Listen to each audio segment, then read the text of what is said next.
free radical substitution reaction involves 3 stages.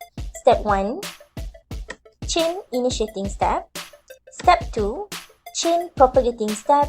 And step 3, chain terminating step.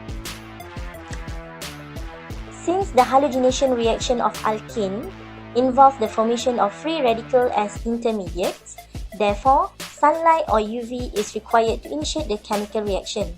For example, reaction of methane with bromine in inert solvent in the presence of UV will produce bromomethane as the main product and HBr as the side product.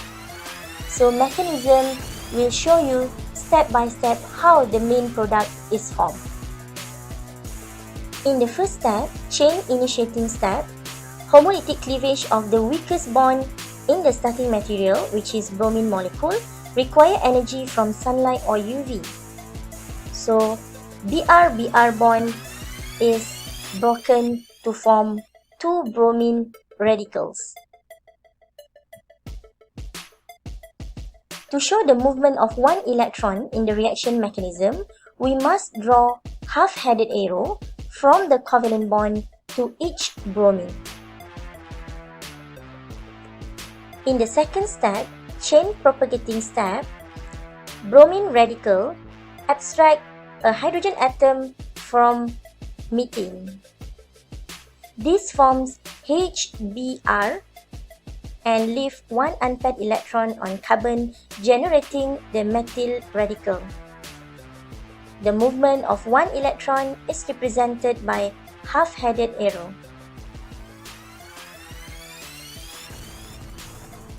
You can understand very well. Oh. Yes. Yeah. This is so hard and not understand. Cannot understand this.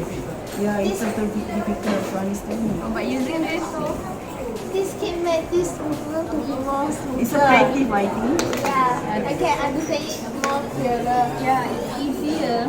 That's interesting. Yes. And we can imagine the electron there, right? Yeah. It won't be so boring. Yeah. Yeah, this kit is so good. So good. Very helpful. Yeah. So dia nampak ni juga satu kenapa positif, kenapa negatif. Ni antara ada soalan dalam leadership. Cara kita tulis tu betul tak? Setiap betul juga lah.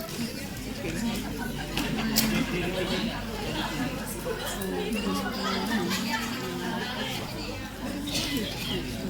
Macam bawah nampak jelas sikit.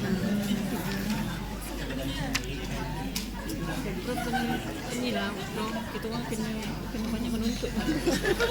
Oleh siapa dah masuk nak memberi, nak pension dah ni. Jadi kita orang kena absorb semua banyak. Betul, okey je.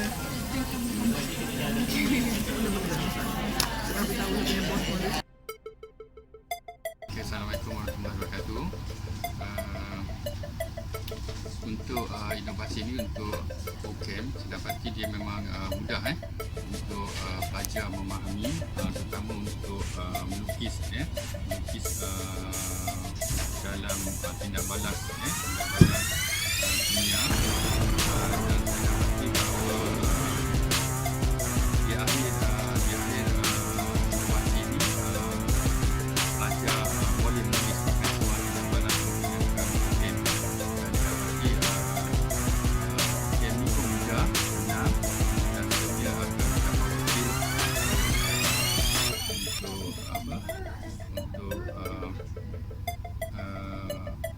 Untuk menulis mekanisme tindak balas.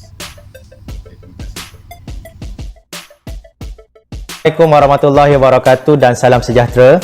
Saya Cikgu Muhammad Aziz bin Syukur, Guru Cemerlang Fizik dari SMK Paya Rumput Melaka, merangkap jurulatih utama kajian tindakan dan inovasi Jabatan Pendidikan Negeri Melaka di bawah sektor pembelajaran. Hari ini saya ingin membuat satu review berkaitan satu alat bantu mengajar atau inovasi yang diberi nama O-Chem Mecha Kit. Setelah saya melakukan pembacaan dan menganalisis inovasi ini, saya merasakan inovasi ini merupakan satu inovasi yang terbaik kerana inovasi ini berjaya menggabungkan 9 jenis mekanisme tindak balas di mana inovasi ini terbukti mampu meningkatkan kefahaman murid dalam melukis ataupun menulis 9 jenis tindak balas dalam mata pelajaran kimia di peringkat matrikulasi. Seterusnya, pada pendapat saya, inovasi ini mengimplementasikan strategi pembelajaran visual auditory kinestetik dan mampu merangsang ingatan jangka masa panjang murid-murid.